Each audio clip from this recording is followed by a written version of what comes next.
राधे राधे न्यून प्रणाम। जय श्री राम विष्णु भाइयों।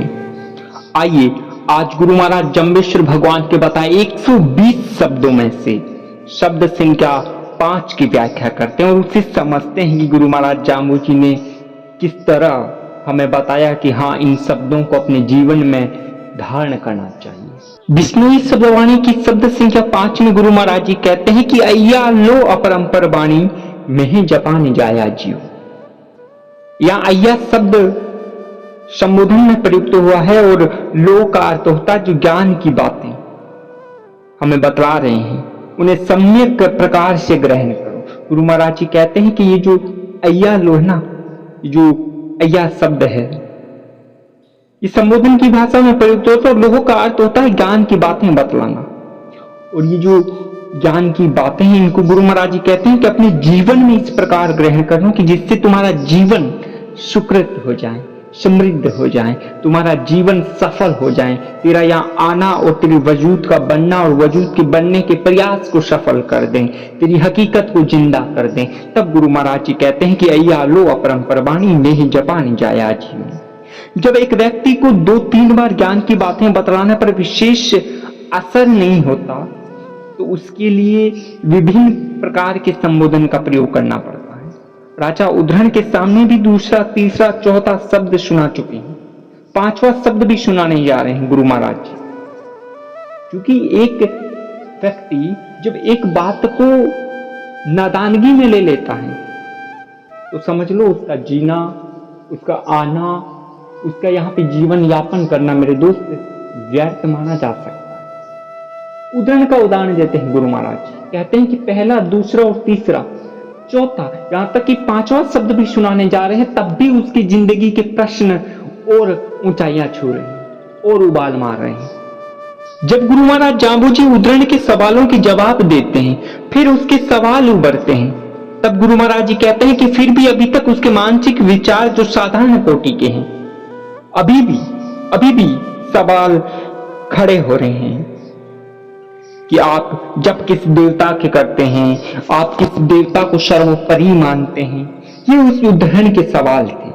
जब श्री जम्बेश्वर भगवान कह चुके हैं कि हम सृष्टि से पहले भी थे, सृष्टि के बाद भी है और सृष्टि के साथ भी है और भविष्य में भी रहेंगे, तब ऐसे अलौकिक पुरुष परमात्मा से इस प्रकार का प्रश्न पूछना मुझे नहीं लगता कि कहीं उचित होगा। इससे पता लगता है कि उद्धरण ने कभी कोई सत्संगत नहीं की है। इन सवालों के जवाब से या उसकी मानसिक सवालों की विचारधारा से ऐसा लगता है कि उद्धरण महाराज ने या जो राजा उद्धरण था उसने कभी संत की संगति नहीं की है। श्री जम्बेश्वर भगवान ने कहा कि अरे उद्धरण, तू मेरे पर वाणी सुनो, जो विद्या है वो सुनो। 2 प्रकार की विद्या होती है, परा और अपरा। अपरा विद्या का ज्ञान तो सांसारिक व्यक्तियों से हो जाता है, जैसे खेती करना, कपड़े बुनना, ये सब जो अपन मॉडर्न वर्ड्स में बोले तो जिस स्किल्स को अपन डेवलप कर रहे हैं, ये सारी अपरा विद्या का ज्ञान है। और परा विद्या जो परमात्मा का ज्ञान कराने वाली है, उसका ज्ञान संतों के पास हो सकता है, उन आप्त पुरुषों के द्वारा लिखित ग्रंथों से हो सकता है। मैं किसी परिवर्तनशील देवी देवता का जप नहीं करता, क्योंकि मैं स्वयं प्रकाश का स्वरूप हूं। तथा शब्दवाणी में गुरु महाराज जी आगे कहते हैं कि नव अवतार नमो नारायण, कि संसार में अधर्म की वृद्धि होने पर वक्त रहते मैं नव अवतार, जानते हो गुरु महाराज जी ने नव अवतार किससे बताया? नव अवतार में राम का पहला अवतार, कृष्ण, नरसिंह, ये बड़े बड़े योद्धाओं के अवतार बताएं। वे अवतार साक्षात पार ब्रह्म परमात्मा हैं। तब कहते हैं कि तेपन रूप हमारा थी। ये 9 अवतार मेरे ही स्वरूप है, मेरा ही रूप है। जपी तपी तक पीर रिछेवर, काय जपी जे तेपन जाया जियो। ये सन्यासी तपस्वी चंद्रायन व्रत के द्वारा जो तप करने वाले लोग हैं, जो महान पुरुष हैं, ध्यान करने वाले सिद्ध योगी है, मंत्र वेता, इसका क्या जाप करूं, क्या करने का उपदेश दूं? गुरु महाराज जी तो खुद कहते हैं कि मैं क्यों जाप करूं, क्या जाप करूं। और अगर करूं भी तो दूसरों को क्यों कहूं कि तुम इनका जाप करो। ये लोग तो जन्मे हुए जीव हैं, आत्मा अविनाशी है, ऋषि आदि का शरीर नाशवान है। जप और ध्यान अविनाशी नित्य वस्तु का करना चाहिए। तब कहते हैं कि खेचर भूचर क्षेत्रपाला प्रगट गुप्ता काय जपीजे ते पण जाया जीव। तब कहते हैं कि आकाश में और भूमि पर, इस धरती पर विचरित वाले भूत प्रेत, ये जो भौमिया हैं, दानव है, ये सब जो कभी प्रकट कभी गुप्त रूप से विचरते हैं, जाप करने योग्य नहीं है। गुरु महाराज जी ने कहा है कि बाह्य आडंबरों से बाहर निकलो, जो तेरे अंदर के जो 68 तीर्थ है उसको पहचान। ये सारी बातें गुरु महाराज जी अपनी शब्दवाणी में कहते हैं। और गुरु महाराज जाबूजी तो इन्हें उत्पत्तिवान बोलते हैं, नाशवान बोलते हैं कि बादशाह सेंस गुणिंदा फुनिंदा काए जपीजे ते पण जाया जीव। जो सर्पों का राजा वासुकी है, नागों का राजा शेष नाग, अति गुण वाले, ये फणों वाले, फिर भी जन्मे हुए होने के कारण उत्पत्ति विनाश वाले हैं। और जप और ध्यान करने योग्य नहीं है ये।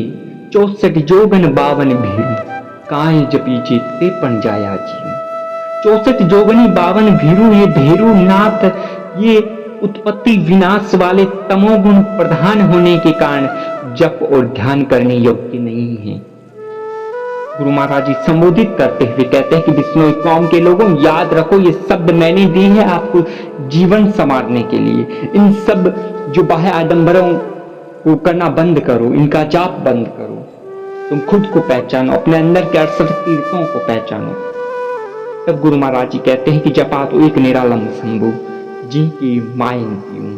गुरु महाराज जी कहते हैं कि मैं तो आधार रहित सर्वव्यापक परमात्मा का आत्म स्वरूप से चिंतन करता हूं, तुम भी करो। उस प्रकाश स्वरूप परमात्मा के माता पिता जो सांसारिक शब्द किसी से नहीं हो सकते, न तन रखू न तन धातु न तन तावन सीयू। उस परम पिता परमेश्वर, उस परवरदिगार के शरीर में खून, वीर्य, गर्मी, शीत, ये सांसारिक विकार गुण नहीं होते, बल्कि परमात्मा का शरीर दिव्य और अलौकिक होता है।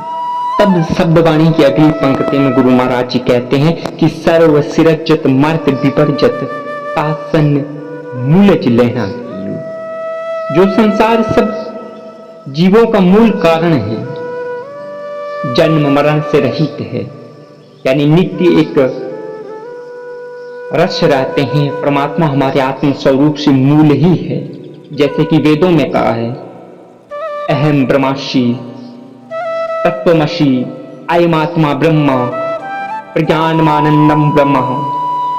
इनको 4 महाकाव्य भी कहते हैं। अय्या लो अपरंपर वाणी भी जपान जाया जीव, कि हे उद्रण, अपर वाणी से परे जो परावाणी ब्रह्मा विद्या है, उसी का मैं शिष्यों के प्रति उपदेश करता हूं। सच्चिदानंद स्वरूप परमात्मा का जप करता हूं और करने का उपदेश भी देता हूं। उद्धरण कान्हावत यूं कहे, दो ये कहे 6 देव, भिन्न भिन्न समझाइयो हमें बताओ भेद, हमें बताओ भेद। कि भगवान श्री जम्बेश्वर उद्धरण ने पुनः चौथा सवाल पूछ लिया कि हे देव, जीव और ब्रह्म को बहुत से मनुष्य 2 बतलाते हैं। अनेक पुरुष जीव और ब्रह्म में कुछ भेद नहीं करते।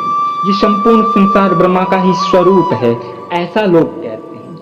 ये सवाल उद्धरण का गुरु महाराज जी से था। आप इस रहस्य को मुझे समझाओ, जिससे मेरा संचय निवृत्त हो जाए। तब श्री गुरु महाराज जाम्बोजी ने ये शब्द कहा, ये उपदेश सुनाया। इसी प्रकार गुरु महाराज जाम्बोजी उद्धरण के सवालों के जवाब देते हैं। फिर अपनी शब्द संख्या 5 की व्याख्या यहीं समाप्त होती है। शुक्रिया मेरी कौम के लोगों, शुक्रिया। मैं आपका बहुत बड़ा ऋणी रहूंगा अगर आप इन शब्दवाणी को जो गुरु महाराज जाम्बोजी ने बताई है, उसे अगर आप अपने जीवन में धारण कर लेते हैं, अपने जीवन में उतार लेते हैं और अगर जीवन को सफल बना पाते हैं, मैं आपका बहुत बड़ा शुक्रगुजार रहूंगा। और हाँ सुनो, चैनल को सब्सक्राइब भी कर दो। और हमारे इस छोटे से प्रयास को सपोर्ट करो। तहे दिल से हम आपके साथ हैं और आप हमारे साथ रहिए। साथ मिलकर आसमान को छुएंगे इन्हीं गुरु महाराज जी की शब्दवाणी के दम पर।